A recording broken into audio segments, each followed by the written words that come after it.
Well, thank you for being here. And listening to our talk, Elite Dangerous, the golden age of audio, and the lessons learned porting Elite Dangerous audio to VR. My name is Yogi Klatt. I'm an audio programmer working for Frontier Developments, and my colleague is Matthew Florianz. Standing at the wrong spot. Sorry? Standing at the wrong spot. Well, we could switch, but... OK, so this is Matthew Florianz. He's the lead sound designer of another game developed at Frontier, Planet Coaster, but he spent ages on Elite Dangerous as well.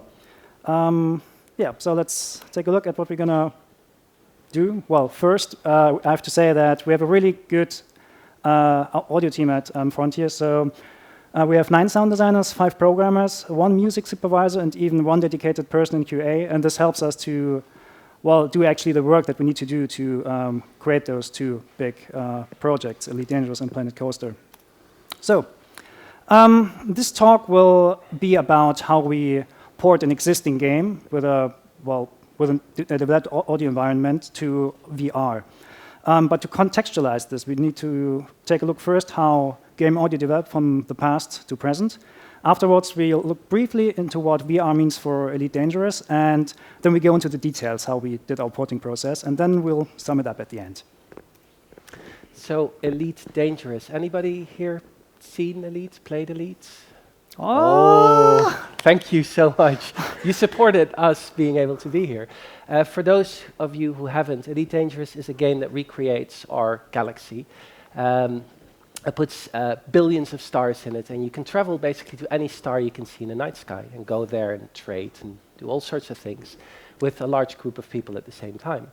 And to contextualize where we are with audio, we thought we'd just very briefly show you how audio developed. It started many, many years ago. We all played maybe Pac-Man or Space Invaders, simple sounds using the hardware itself to generate those sounds. And after those kind of simple single sounds, we were able to do a few more sounds, and we were even able to use samples in that. The quality was low, but we were using samples, and it was amazing. It was this whole new world opening up for us.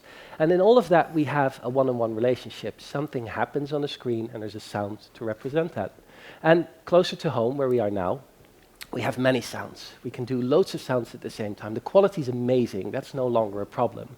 But, and at the same time, we have access to these amazing tools that let us manipulate these sounds in real time. We can take a single sound and use data from the game engine to change that sound. So change the pitch or the volume if it's further away, and do loads of really interesting tricks to make the sounds more believable in the spaces that you're in. And as our games get more complex and we put more sounds on them, we are now at the stage where we have too many sounds. We don't even know what to do with them anymore. So we need systems where people like Yogi come in to help us with that. And that's where we are right now at Frontier. We are at the stage where we have systems that, instead of taking all these game objects and putting a sound on them and then seeing which ones are closest to us to see, oh, I want to hear these, we'd rather just look at the game world and say, OK, that's interesting to us, and that's interesting to us, so let's put sounds on those things. And at the same time, with those systems that analyze these data streams and put sounds on everything, we also need an intelligent way of mixing this, because you may have this kind of overview of the world and say, OK, these things need to make a sound, but maybe emotionally, at that point, your buddy is doing really bad in combat, and we need the mixer to say, now that is important, not all this other stuff. So this is somewhat of a holy grail in game audio at the moment, is getting intelligent systems to analyze data, mix it. Of course, the audio needs to be placed better in the game world. Sound objects have no awareness of the world around them. If they're behind a wall, they'll happily go straight through the wall and let you hear them. So we need to build virtual walls in our audio environment, and virtual rooms and virtual environments, and get better at that. Audio driving game systems is a really cool thing. Audio usually comes at the end of production, but if you think about an explosion, which is basically a particle effect, has a certain rhythm, and they make them cooler and cooler, these blasts and rings and all of this stuff.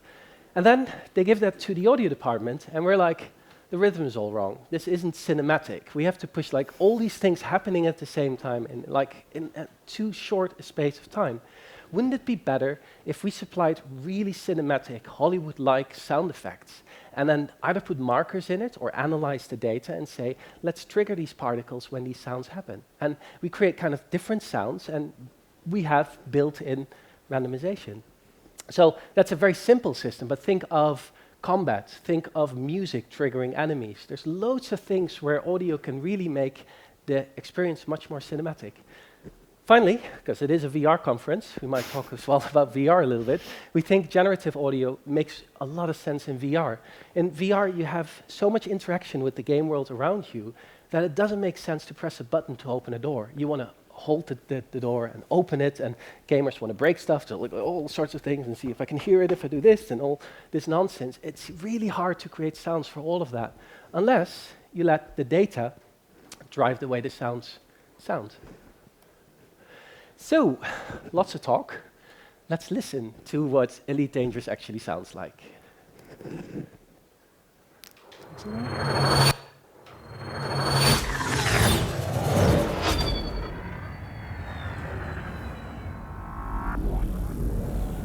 Unsanctioned acts of aggression will not be tolerated. 2, 1, engage.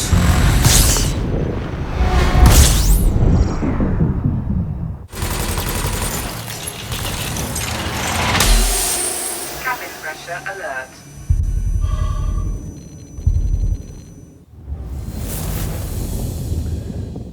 So, there's sound in space.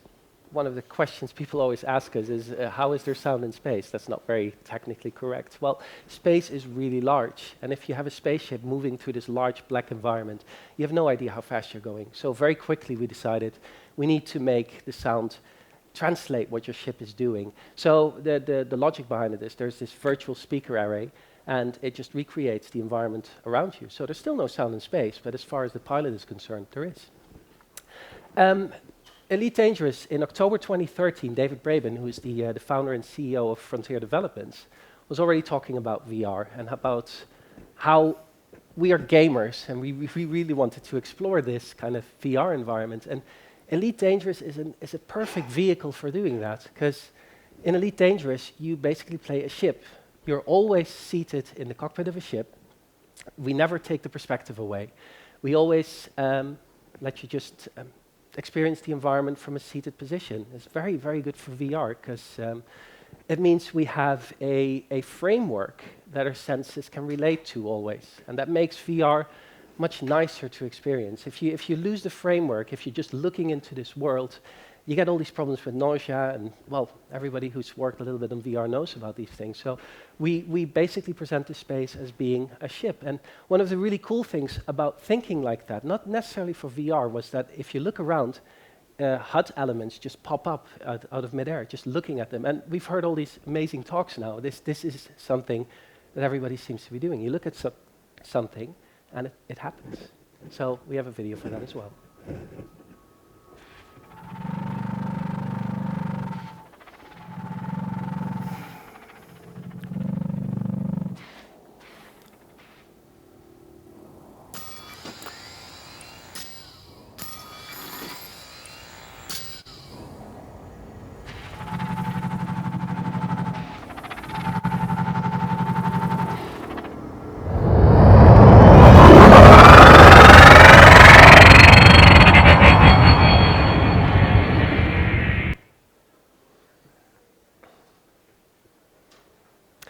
VR is a new way to perceive the game world.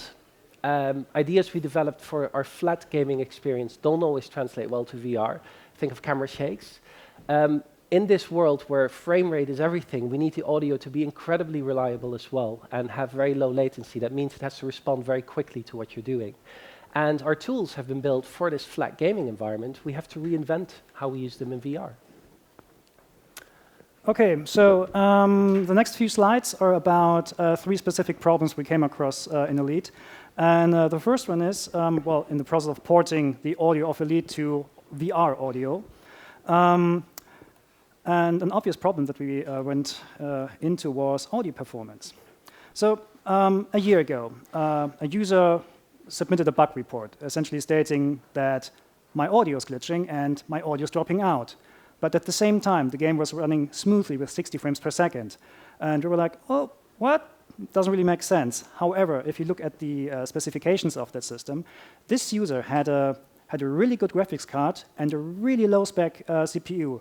And what was happening there is that the audio thread was starving. Before I explain what this is, let me show you a video how that sounds. And you will hear some horrible noise now. So I wouldn't show this if we hadn't fixed this issue.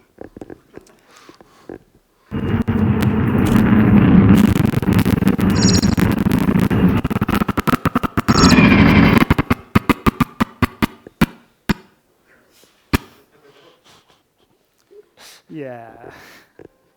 So any person in audio will tell you this is the absolute nightmare that can happen. So it is pretty easy to explain what happened here. So audio also, or our audio engine also has a frame rate. And what happened here is that within a specific amount of time, namely this frame time, the audio engine wasn't able to finish all its calculation for the current audio frame. But the sound card doesn't care about this. The sound card will take every sound frame that it can get, and if it's unfinished, it's unfinished. And this is what you see here in the middle part. In the beginning, the audio output is nice, and yeah, you would hear something, and suddenly everything flatlines. And this makes these horrible, horrible noises, and this effect can cascade up, what we have seen in the video.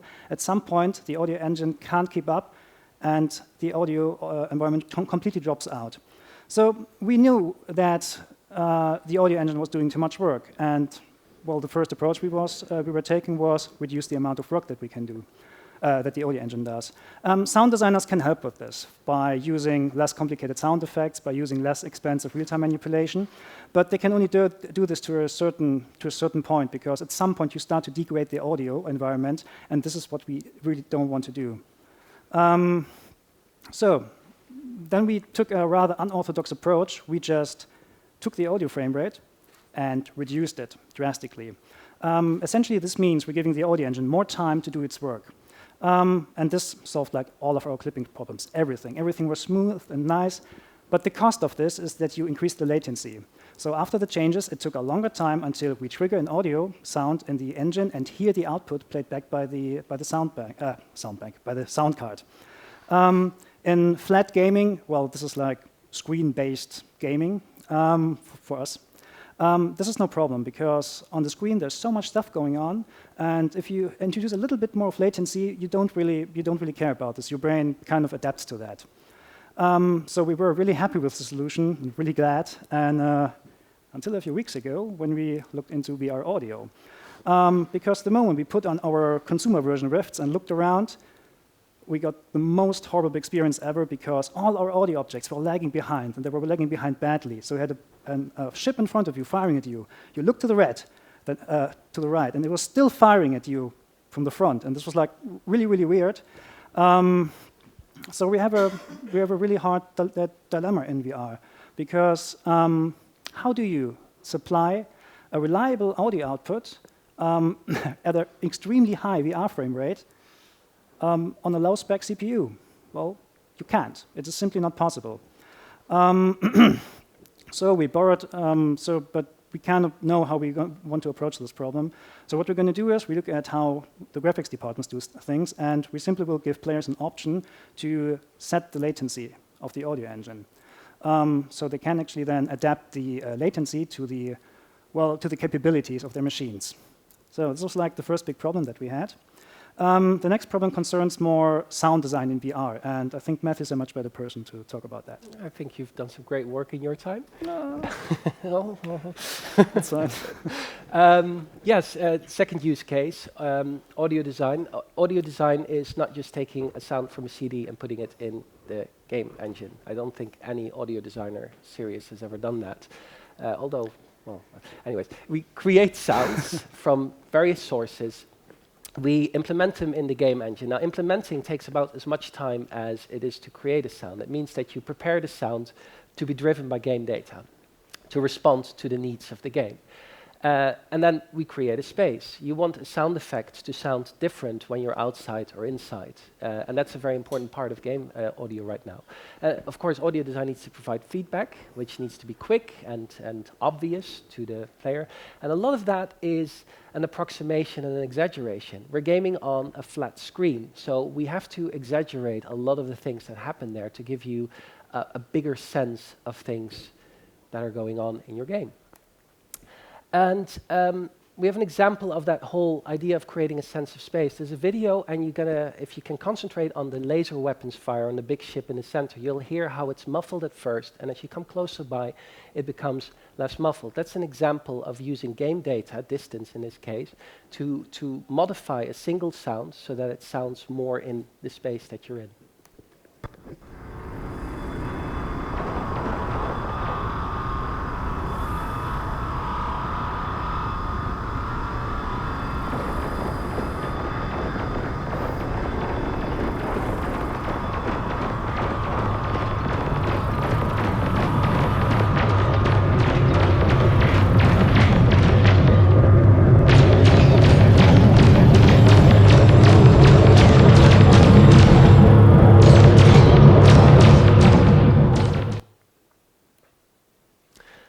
And these are kind of technical words, and I won't bore you all with explaining what they do, but basically we use a couple of things, filters, reverbs, early reflection, to create a sense of space. And we did this for a project well before we did any special VR audio. So how does that kind of approach to creating space works in VR? Well, before we can do that, we have to talk about HRTF. And HRTF means head-related transfer function. It's a way of packaging sounds in such a way that they mimic the way we listen. And it uses the speed of sound. We've seen that in a talk before by you, which would explain it very well, actually. If you've seen that, I can just skip through this. But the speed of sound means that a sound will reach one of your two ears quicker, and that gives you a sense of where it is. And then there is also this effect of early reflections. You hear how the sound actually goes into this room, and that also gives you a sense of if the sound is higher, or is it in front or behind of you. So the room and the direction play a very large role in identifying where a sound is. And the great thing about this is that you only need two input sources to recreate a sound in 3D around you. And of course, all our ears are different, so there's a kind of a biology of listening involved as well, and even a bit of an uncanny valley if you don't do it right. We always have to treat these sounds as sound designers. Now, we come into our plugins that we use for HRTF that enable us to place sounds in an environment in 2D. And hey, there's these three words again on both of them. So we've actually done something in our flat sound design, which the plugins that we're going to use, and they model rooms, want to use as well. So we run into a problem there. We have one approach that works for flat gaming. We have something else that works really well for HRTF. How are we going to combine these two things? And we'll talk a little bit about that later, to keep it. Okay, so the third problem we came across is the way how we set up our WISE project, which has grown quite a lot over the last few years. Oh yeah, this. You want to explain this? Can you pause it? Sure. So WWise, we heard about that again in a previous really good talk, is middleware. It takes away a lot of the work from Yogi and gives it to sound designers, allows us to fiddle around with sounds without having to ask a coder to constantly change it. In this example, we'll show you a single sound of a rotating Gatling gun, and we manipulate it over time, because in the game it can run at various speeds depending on how long you hold the trigger. So single sound, manipulated, you see that on the black bar up there, we do it by hand, but normally game data, the speed of it spinning drives that. So if you could show that. No, oh, sorry. That's okay. Oh, come on.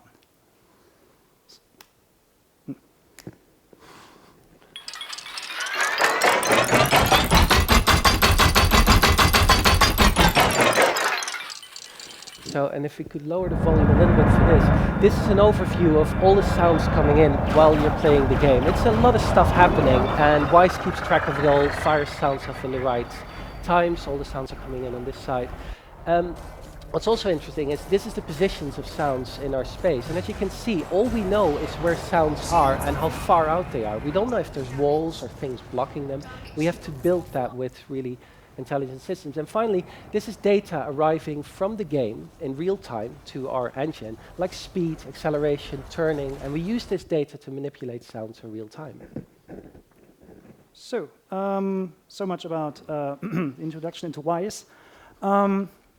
So the third problem that we had with our process of porting to an audio VR environment was the way how we set up our WISE project.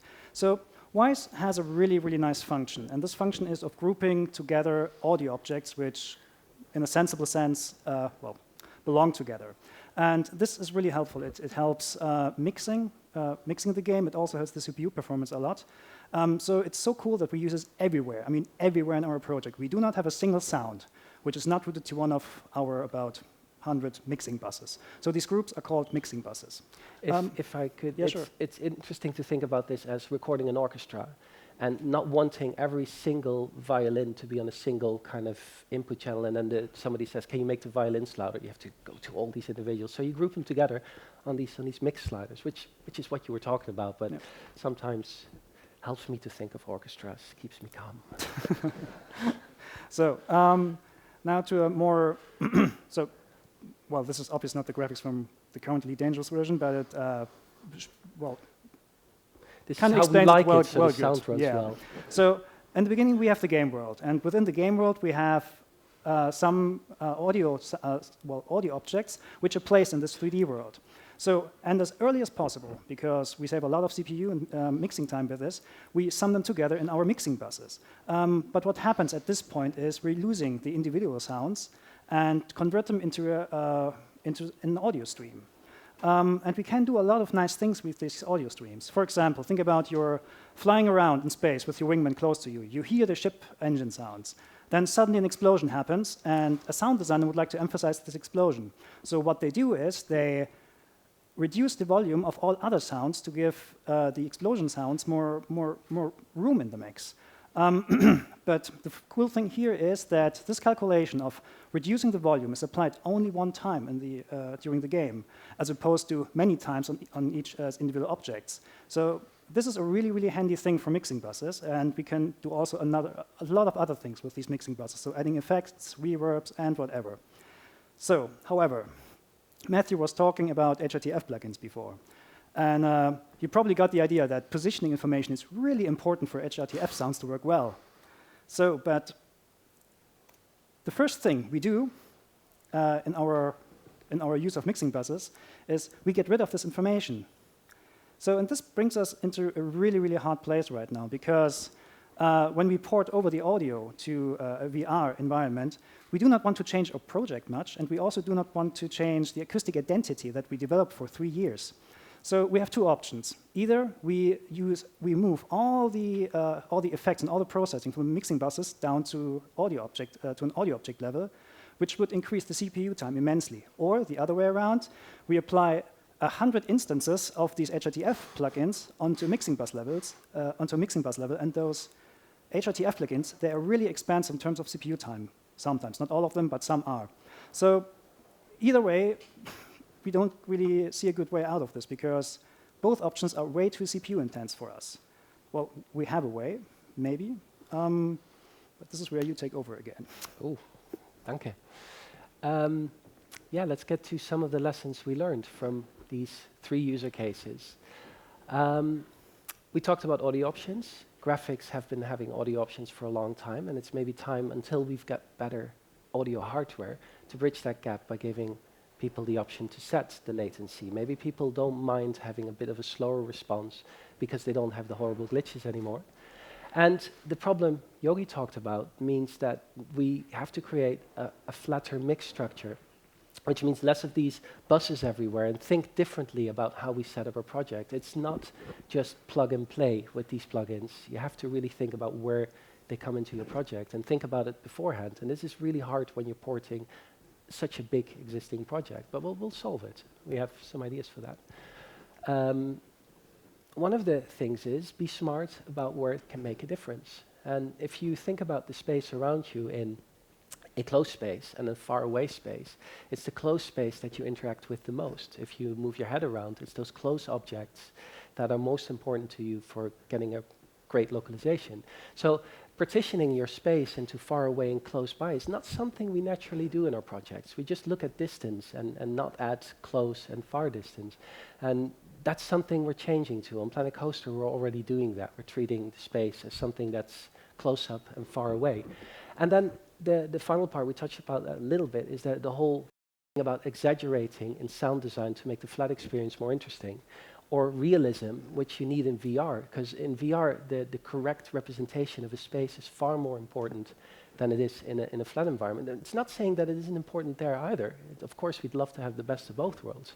But we need to think about that. And it's also easier to overpower in a VR environment. Your sound has to be very accurate, but at the same time, most of your senses are engaged in being in this new space. We have to learn how to navigate it. We have to learn how to be in it.